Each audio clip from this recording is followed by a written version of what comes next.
Today we have returning with us once again, Oliver from Oliver's Brighton. How are you today, Oliver? I'm very well. How are you?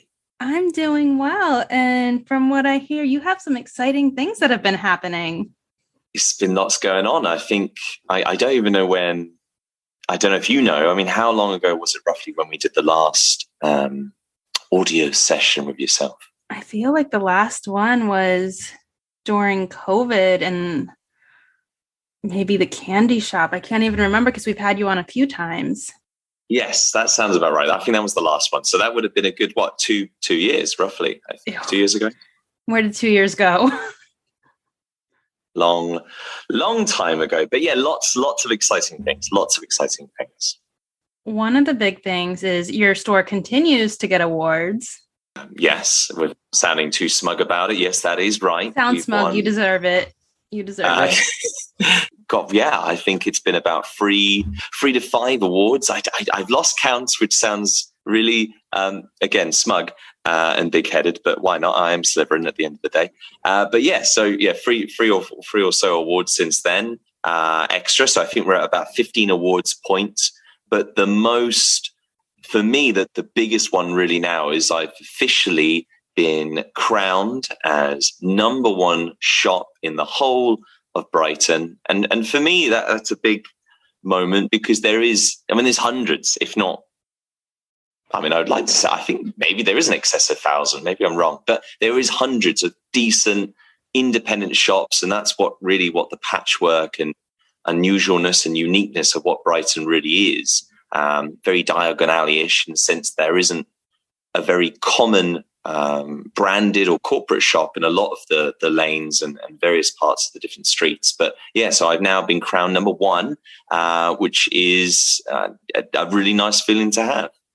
I love that. And I'm so proud of you for that. Your shop comes up before COVID. I was supposed to do my big UK trip.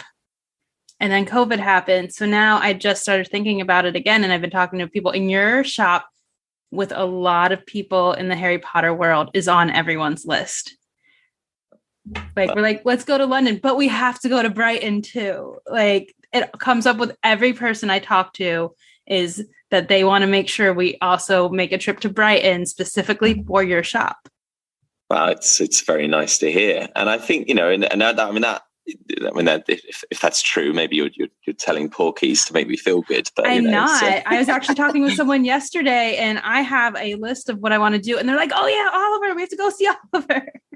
Oh well, thank you. I think at the end of the day, what I've really done since that last time that we spoke, and I experimented. I experimented in the sense of having the Oliver's Brighton part, and at the front, having effectively a wizardry-ish sweet shop, and it worked for a long time. But I think I started, sometimes when you try things in business, it's not necessarily as you envisioned, or more really is not the way to go. And I think sometimes as well you do need to take a step back and go, well, what am I really trying to do here? What is the USP of Oliver's Brighton, and what really became apparent, especially over the last 2 years, because that's how long we've done the appointment system for. And for people listening right now who aren't sure of what I offer, the whole idea with Oliver's Brighton, the whole USP is that it's a secret wizarding shop that you get by appointment. It becomes your shop. So you don't look around at the hundreds of different merchandise with other people. You don't have that typical modern 2022 of cramming yourselves like a sardine amongst many other sardines in a sardine tin. We don't sell sardines. I don't know why I'm talking about sardines. That's a very British phrase. But going back, enough about sardines. How many times can I say sardines? But the whole point is you get the shop to yourself. It's really about you and whoever you're visiting with. You might be visiting by yourself, which we get a lot of occasions where people are coming from different countries and they're traveling the UK or Europe and they visit by themselves. Sometimes we have people coming with their partners. Sometimes we have families with young witches and wizards getting into the amazingness of what the wizarding world has to offer with the imagination. But the whole USP really is, getting the shop to yourself, really kind of as trying to be Diagon Alley-ish as possible, where it feels like you could be in a movie set without being OTT and without being cheesy. You know, you walk in, it's about the smell of the butterscotch beer. It's the wood from the old units, to the carpet or the rug on the floor, to the open filament bulbs, to the kind of Victorian music going on. And it's really kind of just to try and make retail as interesting as possible and as opposite from the standard of your whitewashed walls with tons of, you know, produce on the wall, and you join a queue and you buy it, and that's that. It's really just trying to go the extra mile. So when I experimented with the sweet shop, it was great. But I just kind of took a step back and just said, well, what is it? And really what I just described there, that is the USP of what I like to offer Oliver's Brighton. So what I did is I converted again and made it more secret, almost like a speakeasy. When I describe to people in verbal or on paper, you wouldn't think it would work, because you'll think, well, what are you saying? You've got a book to go to the shop, and are you not losing customers? But I get asked that a lot, but in a very strange way for me as a business person, it works tremendously well, because now I am in charge in the sense of every single person that books and visits, whether they're looking to spend £10 or £100 or more, they all get the same service. And that's why I believe, to get to that point of the number one on TripAdvisor, or to get the awards, organically, it looks like, from reading the massive sentences and paragraphs of these reviewers, is that they love the fact that they get the shops themselves. It's very different. It also gives your shop a form of accessibility that not other places have, especially in the wizarding world. There are some people that can't handle the crowds or the spaces when there's like a lot of other people around and like too much going on. So you have that added benefit that there's a group of people that normally may avoid those situations, but because of how you've set it up, it actually gives them better access to something. Yeah, totally. And again, it's just really organically. It wasn't the main reason, but coincidentally, and you're so right, there is a large percentage of people who are fans of Harry Potter that are, a large amount of anxiety. They don't like crowded spaces. They may be autistic themselves, or they just might be someone that generally doesn't enjoy that insanely overriding of not just emotion. I'd say, yes, sometimes even for me personally, when there's so much going on and you've got noise going on, it's like overstimulation. That's you've nailed it on the head. Exactly that. So yeah, organically it slid into that. So we do get a real variety of people coming, which is really cool. And I've heard it numerous times where, especially a parent brings their child who is around that typical Harry Potter gauging area, where they're around the 7 to 10 years old, and they've read the book and they've watched the film so far, and now they're into the second or the third book and they're getting really into it. And for some of those young children as well, it's very daunting, even if they don't naturally have an anxiety, to be in a room where there's enormous adults, which we are. I'm very lanky personally as an adult, and kids generally aren't as tall as me, unless they are giants.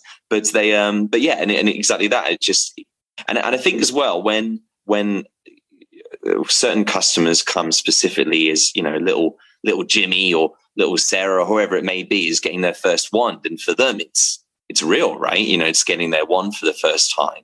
And what I've realized and identified is that when they are in an environment with their family or their guardians or whoever it may be, they really kind of come out of their shell. Because I do find sometimes at the beginning, because it's quite stimulating in the sense of what's going on with the lighting and all that. Before we did the appointment system, you would have someone maybe getting their first one. Then you would also, at the same time, that's enough really for the stimulant.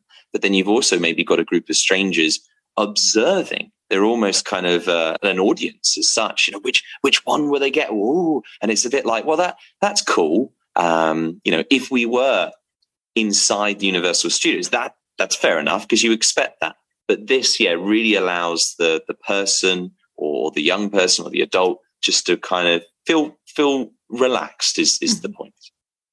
And then create a memorable moment, especially for like people like for me, I don't want an audience around me. I don't want people watching me doing something. So, and as a young kid, I would have been terrified. Like, people were watching, I would have picked something because people were watching just to get away from it. So it's nice to create those memories because of how you've set up the shop. And I love that it's working for you and you're being noticed because of how you run your business. Yeah, no, and it makes me feel, happy and elated, because when that does happen, of course, it's like anything. It's like a pat in the back. If you get a review or and some people, and that's what really blows me away. There was this lady recently that visited.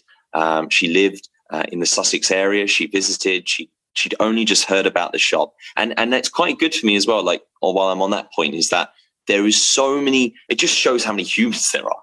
There's so many people coming out of the woodwork, and I'd say 6 or 7 times out of 10 people, and I would say, how did you hear about the shop? And they might say, well, we got told about it, or we saw it on TripAdvisor, or we Googled Harry Potter Brighton, or such and such.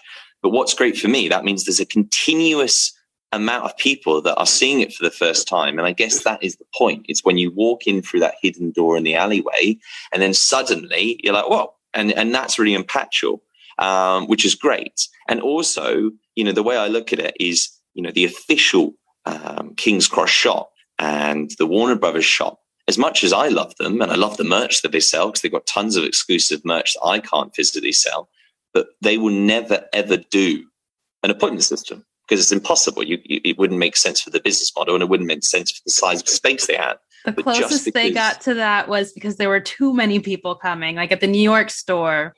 That was an appointment system just because there were so many people. Yes, but exactly. And but it's like the opposite reaction. You're like, that's not the way you want the appointment system to work. Yeah. And there will be as well, while we're on it as well, there will be people. My system, like any system, is not perfect. You might get the odd person feeling, well, do you know what? Actually, I don't want to book an appointment. And do you know what? That's fair. Everyone's got their own opinion, like on any matter, in life. But at the same time, I can't please everyone. But I do know that at least 90+%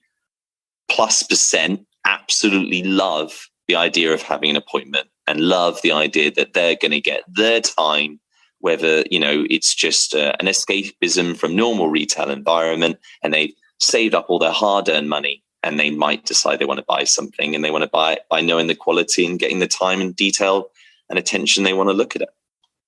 No, I love that. And it's one of the things that makes me really excited to visit your shop, because I know I'm going to be able to take pictures and just enjoy being there without having to deal with crowds of people, which is my norm for Harry Potter things. Yeah. Well, no, again, thank you. And it's cool. It's cool. I like to stand out with any idea I have, whether it's the smallest of things or anything business related. I like, if I can be different, that to me is a good thing.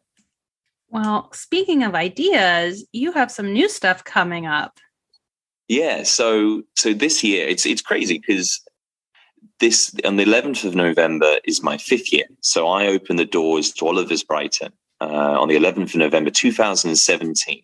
So that's 5 years ago this year, which to me is crazy, because it's gone very, it's gone very quick, but it's also gone very slow. It's been a roller coaster in terms of, we've all experienced different things with COVID and all the other things going on in the crazy world that we live in.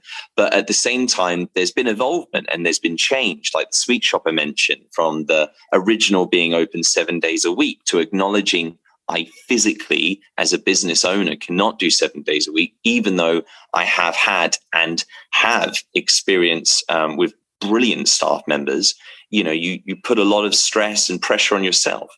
So from going from 7 days a week to changing that, to eventually doing the appointment system when the COVID happened, to experimenting with different add-ons and taking away those add-ons or changing things, and just really just trying to perfect just what I'm trying to do here.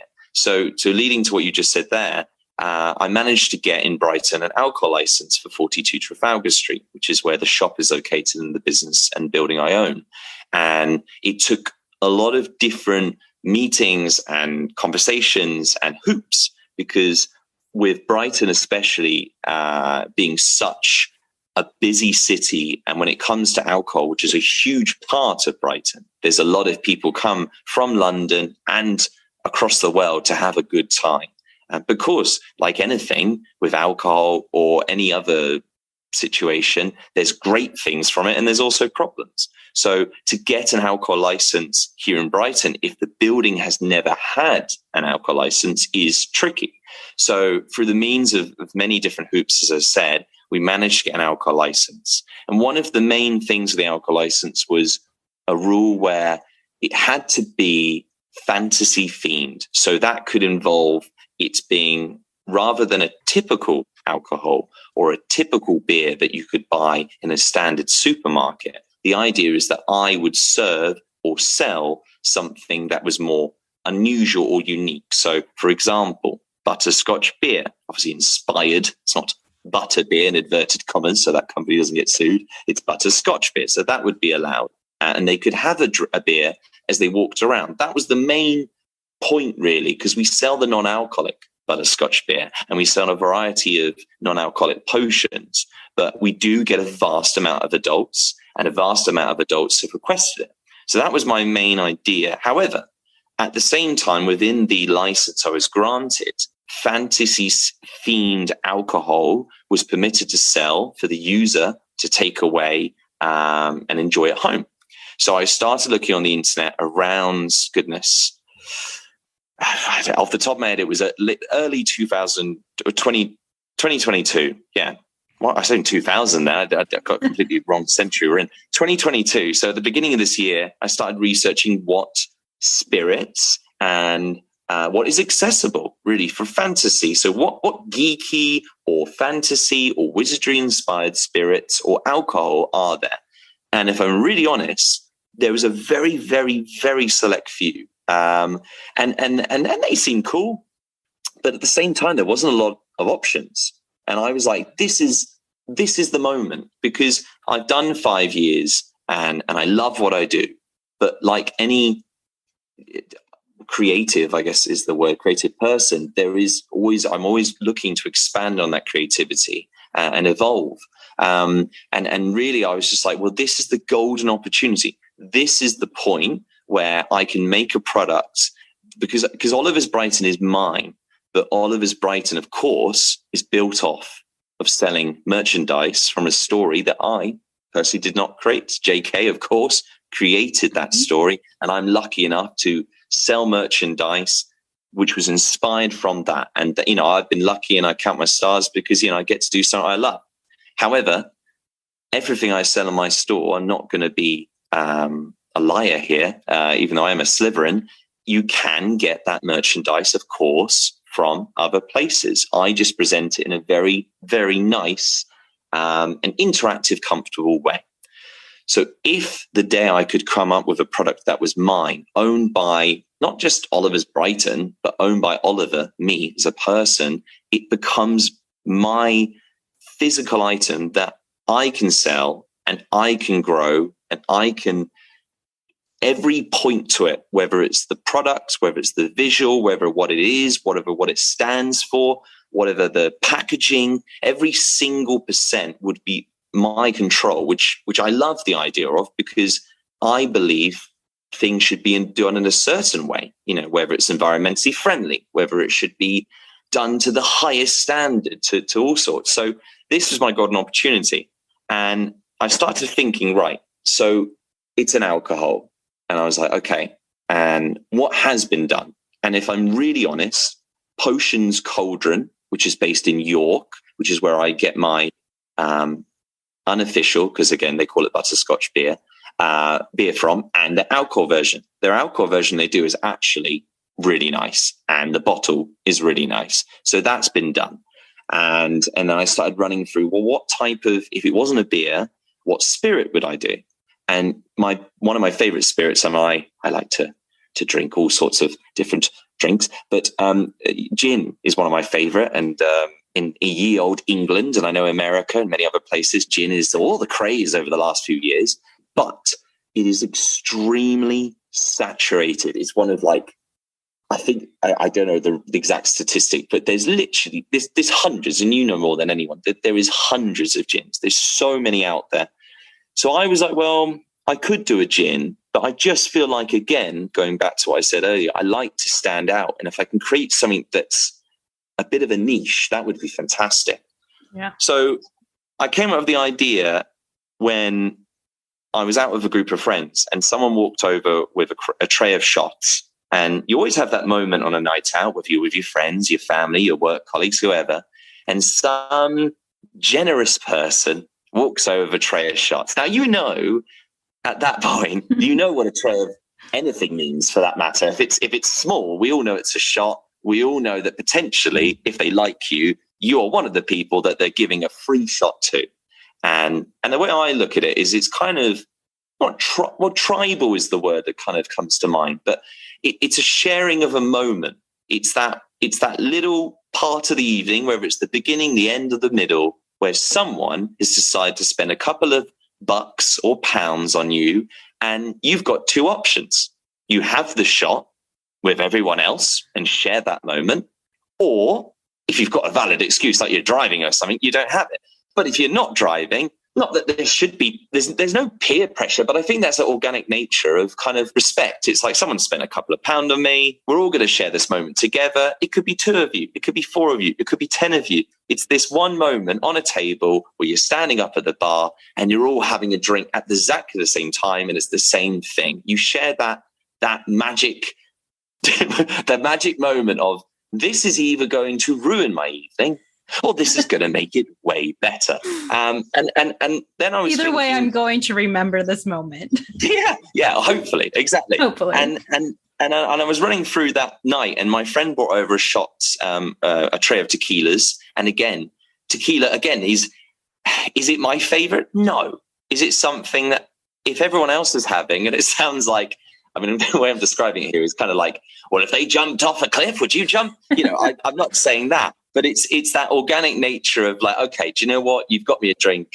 Yeah, I'd like to share this moment. I'd like to share this moment. It could be a Sambuca, which again, a lot of people don't like aniseed or licorice flavor. It could be a Jaeger, which again, I actually really like Jaeger. Not everyone does, but I do like it. Some people say it's too herby. But what my mind was trying to do is not necessarily say, well, you know, everything else is rubbish. It was more like, well, hang on a second.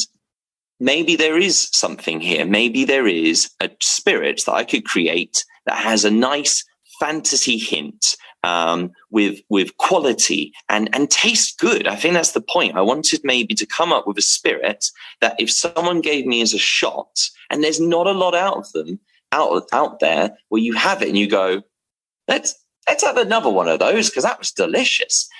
So that was the point. So I started to take this idea. And I started contacting local distilleries, because I wanted to work with someone, but I started ringing around different distilleries, and eventually through many different conversations, I talked to this gentleman, and this gentleman is like a mad scientist.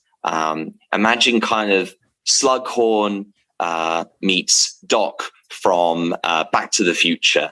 That he's, you know, brilliant at the same time, very interesting, but just a fantastic brain. He's obviously like, as soon as I spoke to him on the phone, you know, when you talk to someone, sometimes it's like you almost can see their brain. They're like that smart. It's like, you know, even though it was over the phone, it was kind of almost like his brain cells were just like coming through the phone like holes. It was like, oh my God, this guy's genius. So I had to meet him. So I met him and I told him like a brief of, I have this idea. And his first question was, well, what's the flavor?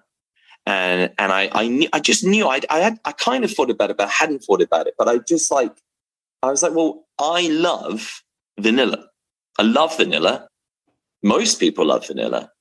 And I was like, well, again, it comes with that phrase, right? Some people say, oh, that's so vanilla. And it's kind of saying, well, yeah, it's like, I guess you could say, well, it's kind of saying it's kind of boring. But what it's kind of saying is, well, yeah, it's so vanilla because everyone likes vanilla. So I will join the fight because I'm like, in my ice cream choices, I love a good vanilla. And people are like, it's so plain. I'm like, no, if you get a good vanilla, it is the best.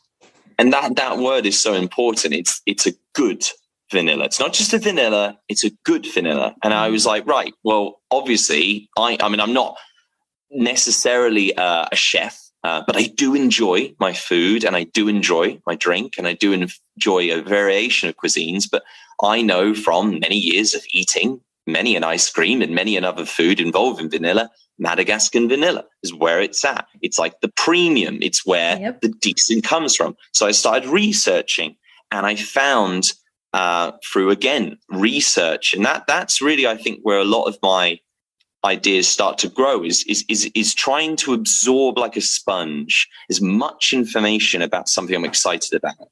And I was like, right, I've got this idea. It's a spirit. It's vanilla. I need to find the best vanilla. That's my first starting point.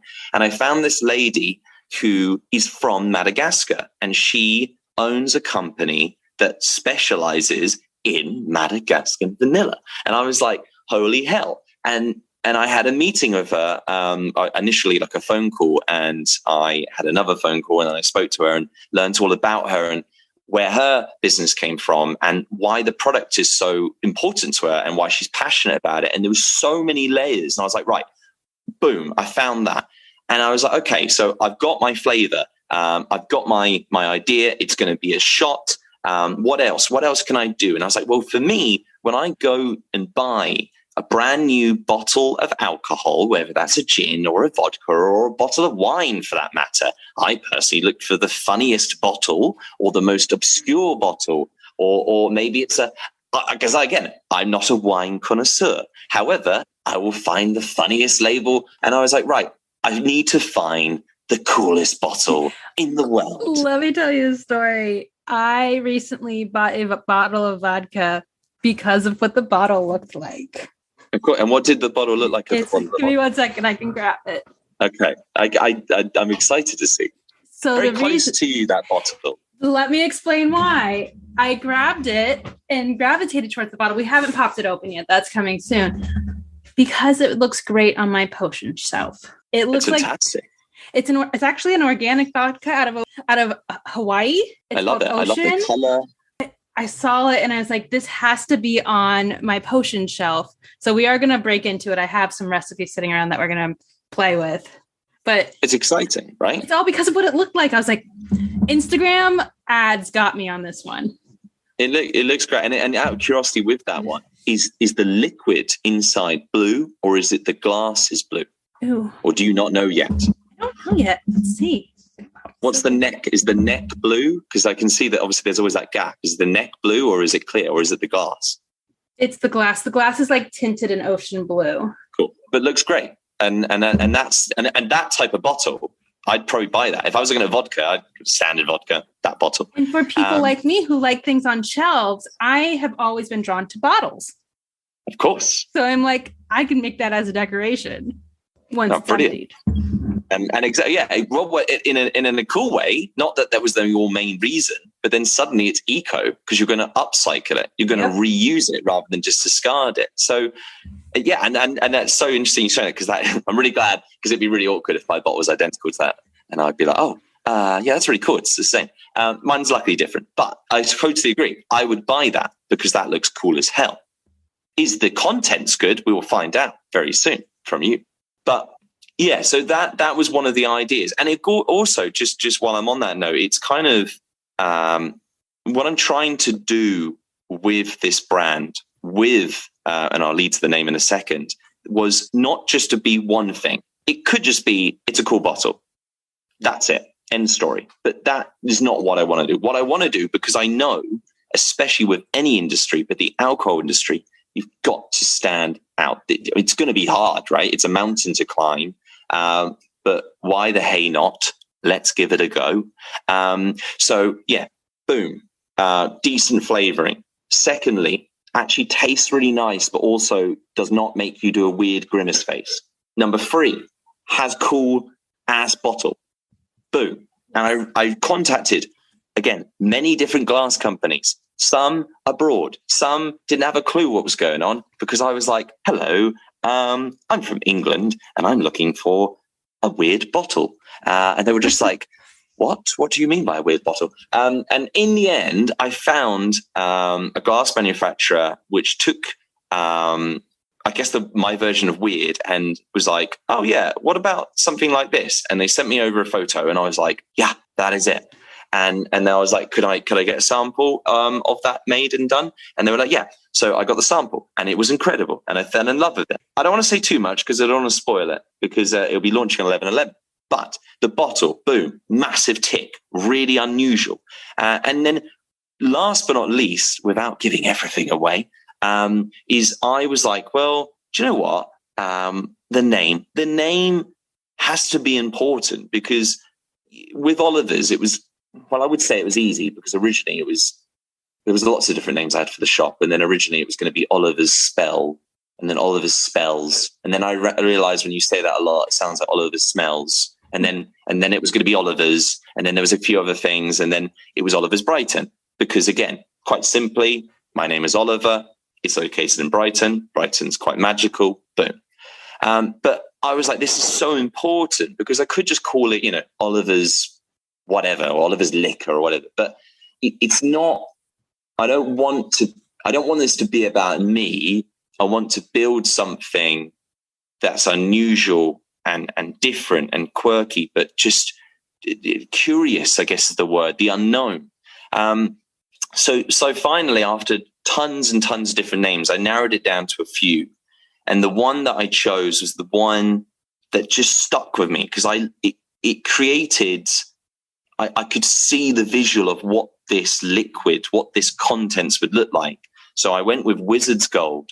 And the reason I went with Wizard's Gold is it just, for everyone, I guess it conjures up in what is Wizard's Gold? And that that question, what is Wizard's Gold? Because when I mentioned to one of my friends at the time, I was lucky enough to be on a holiday skiing, and I said, I think I've come up with the name, and we met another group of friends that were randomly there, and I said, well, I think I've got a name, and they were like, well, tell me the name before you tell me what it is. And I said, well, it's Wizard's Gold. And they were like, what the hell? I won't swear. I don't know what the rules are. But they were like, what the hell is Wizard's Gold? And I like that, because it's like, I don't know. What is Wizard's Gold? And that I love that, because it is the question of, you see the logo and you see the name, and you, what is, and it's Wizard's Gold on the box. You know, well, what is it? Is it gold? Is it? And someone said recently, was like, is it a new Bitcoin? Is it, what is it? Is it, it's like also a feeling, and the things you do, you tend to try to elicit all the senses that you can. So even just by the name, there's like this feeling behind it where you're like, oh. Yeah. And yeah, exactly. And I don't know how much time we have, but I mean, I could go in. Do I go into more detail? Do you want to go into more detail? Do you want to go into more detail? You can if you would like. This is your show. I don't reveal all of the cards, all of the golden cards. Keep some secrets. I'll keep some secrets. But we had the photo shoot today for the incredibly talented, and I know you know of him, Xavier Boldu, who is, of course, if you've not heard of him, check out his Instagram. It's Xavier Boldu, which is Xaiver Boldu, Boldu. And he is like so talented, but I think he's like one of those people that just comes across like just really like softly spoken and just really cool. And just, doesn't go like I go a bit intense, but he's just like naturally just a really nice guy. But what he does, it's not just a photo. It's stunning. He makes things look royal. It's like, I don't know. He's got a gift, I would say. So I had him today, and you've seen the portraits he's done. He's just phenomenal. And brilliant in everything he does. But anyway, he came today to do the photo shoot with this fantastic videographer that I've just met, and he worked on today's shoot as well. And I was so nervous about it, because there's obviously so much going on in the world right now, and today is the funeral of the Queen, and it's just terrible. But at the same time, oh my goodness, there's so much going on, and but luckily it all happened, because this is the one date this year that kind of, the videographer could happen, and the photographer could happen, and the location was available, and the serpents were available, and all of this. And so it was really good. And I try to be coy and a bit I don't know, mystery. But yeah, it went really, really well, and I can't wait, because I just saw some of the images just on his little muggle camera, and it was just, it's exactly what I wanted, and the videos and stuff. And but yeah, so that's I could talk for hours on where, and I'll give a snippet. I'll give a snippet of the logo, if that's okay. Yeah. the logo, and this is the last one, because again, I literally could. I think my fiance Chloe and my friends are like, I've heard about Wizards Gold quite a bit now. It's like, can it release already? Yeah, is it real? Is it happening? Is this a nightmare or a dream? I don't know. But yeah. My final point on Wizards Gold. It launches on sorry, that's my cat knocking its food bowl. Mercury. But 11/11 is when it launches, and the logo was really important to me because I had the name, and when I was thinking of how. Because loads of drinks brands out there have cool names, and some of them are incredible and all that. But I was like, the logo is really important. I don't want it to be over the top, but I almost kind of like wanted to frame it. And I started researching what could it be, and then I was really kind of thinking more about the history part of Wizards Gold and where that kind of came from. And as well as me thinking of a cool name, it does stem from the brief history. But yeah, for Nicholas Flamel was real. So not everyone knows that he is real, but he was a dude from the 14th century in Paris. And Nicholas Flamel was not made up by J.K. J.K., of course, used him in the incredible stories of Harry Potter. But Nicholas Flamel was a real gentleman who was an alchemist. Now, the Philosopher's Stone in history was something that a lot of different people thought was potentially real or real. So when the British Library exhibition was going on in the London Library with the Harry Potter exhibition, there was one of the original manuscripts of how to make the Philosopher's Stone. This was a manuscript made by alchemists and on this beautiful parchment of these different things you had to do to get to the Philosopher's Stone and make it. And then at the same time, going back to, sorry, I've gone off a beat here. Nicholas Flamel basically was real. So 14th century, he was an alchemist, amongst many things, living in Paris. And he had a dream one night. And I wasn't there. This is just what I've read in many different articles. And Nicholas Flamel had a dream. And in this dream, he was walking along an alleyway in Le Paris, and he bumped into a gentleman with a hood. And this hooded figure said, would you like to buy, well, it would be a French accent, I'm not going to do that in case I offend any French, but he was like, would you like to buy this book? This book, if you buy it and understand it, will give you immortality. It will also give the ability to make gold. And Nicholas Flamel had this dream, woke up and thought that was weird. A couple of years later, Nicholas Flamel probably walking after a night out the bars, who knows what he was up to in those late nights in Le Paris, and he bumped into a hooded figure. And the hooded figure said, would you like to buy this book? And apparently Nicholas Flamel was like, oh my goodness, this is the same as my dream. So he bought the book, obviously. Luckily, he had some money on him. Who knows how many gold coins or whatever coins they were using back then. And he bought it. And supposedly in this book, this manuscript, this literature had many different languages. And Nicholas Flamel took it upon himself, because apparently in the dream, the hooded figure said, you are like one of the only people that has the ability and the drive to get this language and all these literatures transcribed to create the elixir that I've just described. Nicholas Flamel then went around the world, and during his journeys, apparently inside the book, there was all sorts of different languages, including Hebrew and other things. And he met a man, and this man helped him. And it goes on. He then returns to Paris and, I guess, did the book. Now, Nicholas Flamel then died, apparently. But there's lots of skepticism. How he died. Did he die? Did he fake his death? Did he disappear? And that is the story. And I started researching this more. Like, is this just one of those little cool little tales? And then I started researching, and I learned, like, again, I'm not the most academic person. I did not do the best well in school. But I do, when I get excited about things, I do, as you probably have seen, I get excited. So I started researching. So you got Nicholas Flamel. And then I started researching more about the Philosopher's Stone and what else could it have been called. And then I discovered Sir Isaac Newton also believed that there was some sort of elixir or product that allowed you to have everlasting life and create gold. That's weird. And then I started finding other people with incredible brains. Leonardo da Vinci also thought there was something that had an elixir that created everlasting life and made gold. And then it went all the way back to Cleopatra. Cleopatra was also an alchemist, amongst being extremely known in the Western, in the whole world for that matter, of what she did in Egypt's times. And she also believed that there was some sort of apparent thing that gave you eternal life and made gold.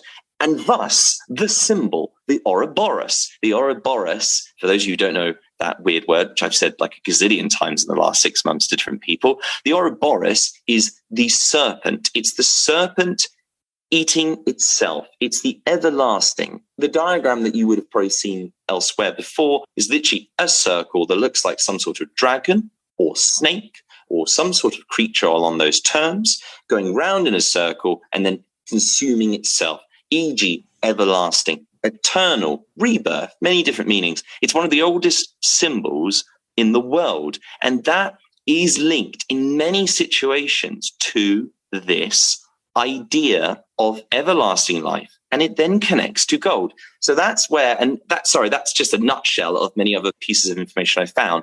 And I was like, this is flipping sick. So I'm going to make my own version of that, and you can take where you will. Legally, I can't say that Wizard's Gold will give you immortality. However, the flavor will last with you forever. So that is a nutshell. I don't know if you have any questions on that tale. I love that. I actually love that. I know you are very Slytherin. I really feel that like you're a secondary Ravenclaw.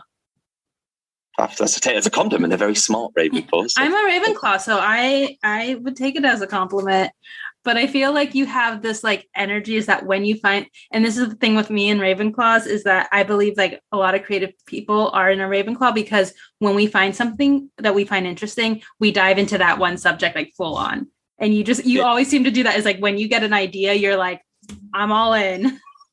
Well, yeah, and that's I say it's a massive compliment, so thank you. But yeah, also like totally. You kind of jump down the rabbit hole, so to speak, and it's like, well, let's do it. It's like let's learn, let's absorb, let's research, and I don't want the whole point of Wizard's Gold is not to go. There's a drink. Enjoy. It's not about that. I don't want the easy task. I want a thing with layers and a backstory, and I've got so much going on in my brain right now. It's hard to put down even on paper for myself. But I have so much big plans with Wizard's Gold. I've got so many ideas. I've got so much exciting, interactive, not even just pure advertisement pieces, not in a sense of just marketing, but there's so much fun that I've got planned with Wizard's Gold, where it's not just a really delicious spirit. It's more than that. It's kind of collectively one thing that's going to lead to other big things. So I've got lots of ideas and lots of plans, and there's so much more detail to the story of Wizard's Gold and the adventure that I'm going to grow with it. I'm just really, really excited. Yeah. Oh, I'm excited for you, and I'm excited to see that journey and what comes out of it. So is it going to be exclusive to your in-shop experience? Yeah, so right now, as it stands, if anyone does want to join the Wizard's Gold Club effectively or be notified when I launch, if you go on the website, www.wizards.gold, that is the website, which again, I like because, a lot of people use .com and all that, but .gold's pretty darn cool. So wizards.gold, and if you go on there, there is a countdown. The countdown is, if you're really clever, you can work it out. If you just, I say that, if you look at a calendar and you just work out that 52 days or whatever it is 11/11. So that's when I launch. Now, there is some factors with it, and I'll be really black and white and honest. On 11/11, you will be able to buy it online if you live in the United Kingdom. You will be able to buy it online and have it shipped to your door in the UK. So I don't sell online with Oliver's Brighton because it's all about the experience. But Wizards Gold, I want to be able to, well, of course, let people experience it. If they can't get to my shop for a year or 6 months and everyone's got stuff going on in their life, I want people to get it at their doorstep, of course. So you will be able to, on 11/11, buy it if you live in the UK. You'll be able to buy it in my shop if you are on one of my appointments. It won't immediately be available outside the United Kingdom. And the main reason, and I'm being really honest, is I want to walk before I can run. I want to grow this brand, this product, this idea slowly rather than just really jump ahead. And it's already kind of rolling quite fast, if I'm honest, in an exciting way. So that's why if you are interested, you can put your Muggle email address down on the www.wizards.gold and you'll be notified with expansions when it leads into other countries. That is awesome. I'm so excited for it. And you guys also have an Instagram account for it, right? Yeah, so everything is Wizards Gold. Okay. Nice and simple. And then finding the shop. Where can we find your shop on socials? Everything is Oliver's Brighton. And Brighton is the city, which is a huge part of Oliver's. And that is, again, just in case it's not written somewhere, is Brighton, Brighton, Oliver's Brighton. Well, that's exciting. I'm so excited for you, Oliver. I can't wait to see where all this leads. Thank you. And it's, then there's a lot to learn. There's a lot to learn because at the end of the day, and I'd like to point out, like I've kind of just briefly mentioned there, at the end of the day, it is an alcohol. So there is obviously loads of rules, which I will make sure that I and my company, Oliver's Brighton Limited and Wizards Gold, will be obeying because, it is, at the end of the day, alcohol is serious, as we all know. Enjoying it within reason and not going cray, I think is the point, isn't it? It's drinking responsibly, which of course be responsible, make wise choices.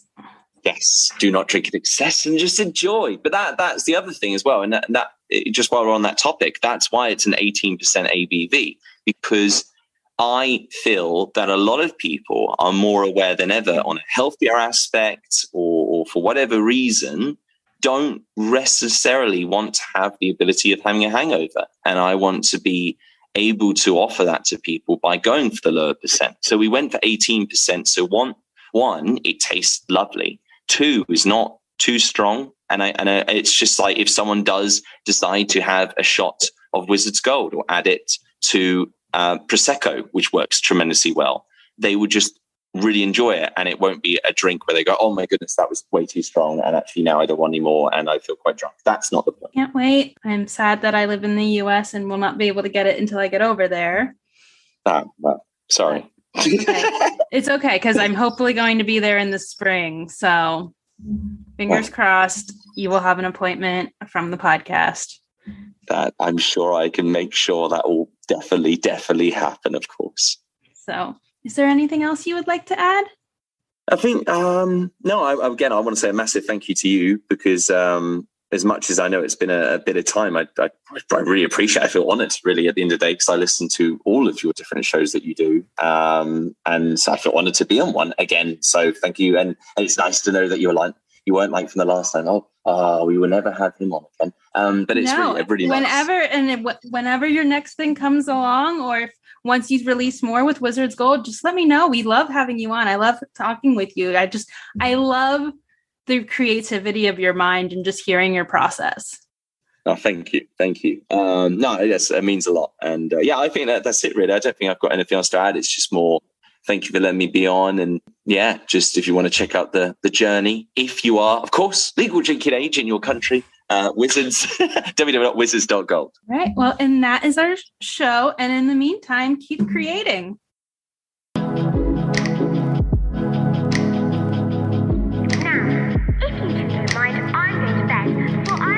up with another clever idea to get us killed, or worse, expelled.